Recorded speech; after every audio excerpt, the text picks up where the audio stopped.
જય માતાજી મિત્રો અને જય રાબેર, સ્વાગત છે તમારું મારા એક આજના નવા વ્લોગમાં। તો કેમ છો બધા મજામાં? હું પણ મજામાં જ છું। અને આજે છે આપણે રાંધણ સેટ। તો આજે આપણે આવી ગયા છીએ વાડીએ નીંદ લેવા અને આજે મારો બર્થડે છે। તો બધાએ કોમેન્ટમાં હેપી બર્થડે લખી દીજો અને થોડી શુભકામના આપજો। આજે છે રાંધણ સેટ ને આપણે આવ્યા છીએ ટ્રેક્ટર લઈને નીંદ લેવા અને ટ્રેક્ટર અહીંયા પાછળ આ બંધ પાછળ મૂક્યું છે। નગલા માટો મારવા હતા, નગલો ભીરો નથી, નગર ભીરો હોય છે ને જે આ બંધ પાછળ એટલા અહીં સુધી પાણી વી આવે છે એટલે આ બંધ છે હમણાં મોરો ત્યાં મોટું આમ બહાર આવે છે જ્યારે વરસાદ આવે ને ત્યારે। તો હાલો પહેલાં આપણે ટ્રેક્ટરે વહી જાય। તમે તો આપણે બંધ ઉપર રહ્યા છીએ, અહીં જો કેવું બધું એકદમ લીલું લીલું છાંય એટલે છાંય હુકું નથી દેખાતું। જો જ્યાં જો અહીંયા સુધી લીલું જ દેખાય છે। અને જો આમ આપણા વિશાલભાઈ અહીંયા દવા છાંટે જો આ શર્ટ દેખાય ને ત્યાં। અને જો એક વસ્તુ એ કે હું 2 મહિનાથી વાડીએ ના આવ્યો અને 2 મહિનામાં જો કેવડું ખડ થઈ ગયું। જો અહીંયા જો આલબા ઝાર વાવી છે પણ અહીંયા અત્યારે વરસાદ આવે ને એટલે બધું તણી જાય છે એટલે અડધામાં જ વાવી છે ને એવી ઉગી છે।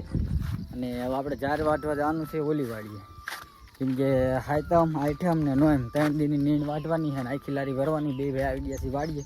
તો પેલા નીણ વાટતા આવી પછી આપણે વિશાલભાઈ પાસે જાય છે, કેમ કે દવા છાંટે છે એટલે આજ સવારમાં ઘરમાં ન ભર્યો એટલે ક્યાં ગયા હતા તો આમ પંપ લઈને દવા છાંટે છે। તો હાલો આપણે પહેલાં અહીંયા વહી ગયા। મિત્રો આપણે વીઆઈસી વાડી સાઈડ ને જો અહીંયા આપણે ઝાર વાટવા જવાનું છે। અહીંયા આપણા જો યુવરાજભાઈ આવ્યા છે દાંતેડું લેવા અને જો હજી આપણે દેશી ગાડું છે અને આપણા દેશી બળદિયા જો કેવા એક નંબર લાગે લગાડે। તો હાલો આપણે પહેલાં એ બાજુ વહી જાય અને તમને એવું લાગતું હોય કે આને બર્થડેમાં કંઈ દીધું નહીં તો જો અહીં કેક દેખાય છે, અહીંયા સોડા દેખાય છે અને અહીં થોડુંક ખાવાનું દેખાય છે, બધુંય ખાઈ લ્યો તમે કાંઈ ના તો વીઆઈસી ઝાર વાટવાનું। જો આપણા ત્રણેય ભાઈ વાડી રહ્યા છે ઝાર ને હવે આપણે વાડવાનું હોય, કેમ કે એક કેરો હમણાં મોરો વાડવાનો હોય એટલે હાયતમ આઈટમ થઈ રહ્યા, કેમ કે હાયતમ આઈટમ કાંઈ વધાય નહીં એટલે। તો જો આપણે વાડવાનું ચાલુ કર્યું છે તો હાલો ફટાફટ આપણે વાડવા માંડીએ।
ઝાર બાર વટી ગયું છે ને આવી ગયા છે આપણા બીજી વાડીએ। તો જો અહીં કપા આવડો થઈ ગયો છે કંઈક અને આપણા વિશાલભાઈ જો નવરા થઈ ગયા છે કે હવાના જો દેખાતા નહોતા તો હવે દવા છાંટીને આવ્યા છે।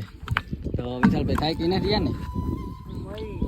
મરી ગયો અમારા વિશાલભાઈ હાવ એટલે હાવ થાકી રહ્યા છે। તો ઘરે જઈને શું ખબર થેપલા બનાવવા માંડે તો આગળ ભાઈજીની હાલતા થઈ ગયા છે, બેનને બાબુની જાય છે આગળ અને અમારા યુવરાજભાઈ તો હાલો ટ્રેક્ટર બાજુ હાલતા થઈ જાય અને અહીંયા હાયો ઘા પૂગી જાય। મિત્રો પૂગી ગયા છે ટ્રેક્ટર અને જો બધા હલાવે છે હરવા ગાડી લઈને।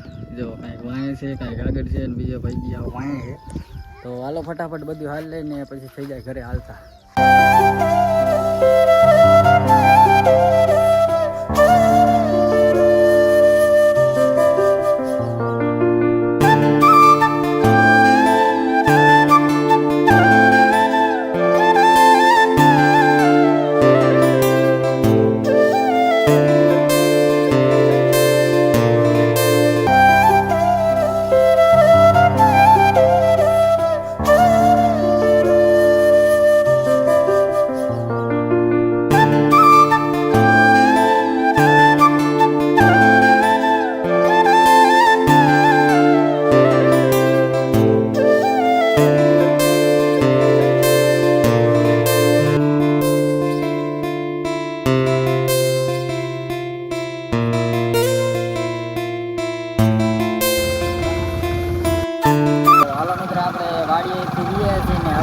છીએ આપણે બોડે પાર્સલ લેવા. તો હાલો ફટાફટ આપણે પાર્સલ લેતા આવીએ, પછી પાછા ઘરે વહી જાવી. તો મિત્રો પાર્સલ કે હતું નહીં, કેમ કે આજે અહીંયા રજા હતી અને આપણે પાછા રિટર્નમાં વળી ગયા છીએ. તો હાલો હવે ઘરે વહી જાય અને જે હોય એ ખાઈ લઈએ.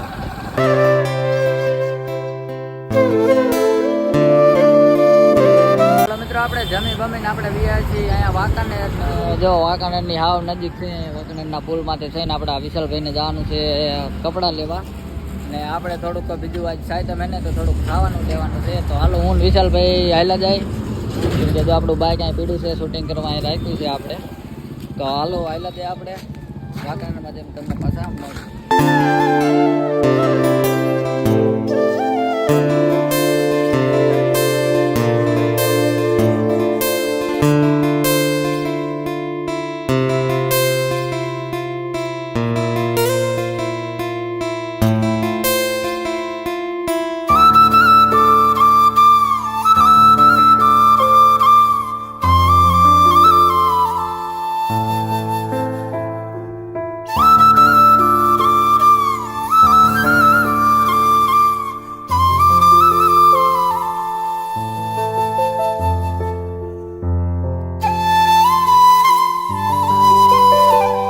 જો આપણે વચગાડે હતા ને આમાં આપણે બાઇકના પેટ્રોલ ખપીરું છે ને બે ભાઈબંધ અમારા ગામના આવ્યા હતા, એટલે એને લાઈક પેટ્રોલ લેવા કાઢ્યા છે. કેમ કે અમે આવતા હતા પણ વચમાં આંચકા માર્યા અને પેટ્રોલ પંપ રહી ગયો વાંય, એટલે પછી ભાઈબંધને ફોન કર્યો. પછી ભાઈબંધ આવ્યા ને તો લેવા ગયા છે. તો હાલો આપણે ફટાફટ આપણા બાઇકમાં પેટ્રોલ નાખીએ ને ઘરે આવતા થઈ જાય ને ઘરે લાદીનું કામ હાલે છે. અને આપણું બાઇક બંધ થઈ ગયું. જો અમારા વિશાલભાઈ મારે છે આઠા. તો હાલો પેટ્રોલ લઈને આવી દો, પછી નાખીને હાલતા થઈ જાય ઘરે. મિત્રો આપણે વાંકાનેરથી આવી છીએ ઘરે અને આપણે વારું બારું કરી લીધું છે. અને અત્યારે જો ગયા હતા બોડ બાજુ, કેમ કે દાઢીની સેટ કરાવવા ગયા હતા, પણ આજે વારો આવે એવું નહોતું, એટલે પછી પાછા આવી ને આજનો વ્લોગ કેવો લાગ્યો એકવાર કોમેન્ટમાં જણાવતા જજો. ને આજનો વ્લોગ અહીંયા એન્ડ કરી દે. ત્યાં સુધી જય હિન્દ, જય ભારત.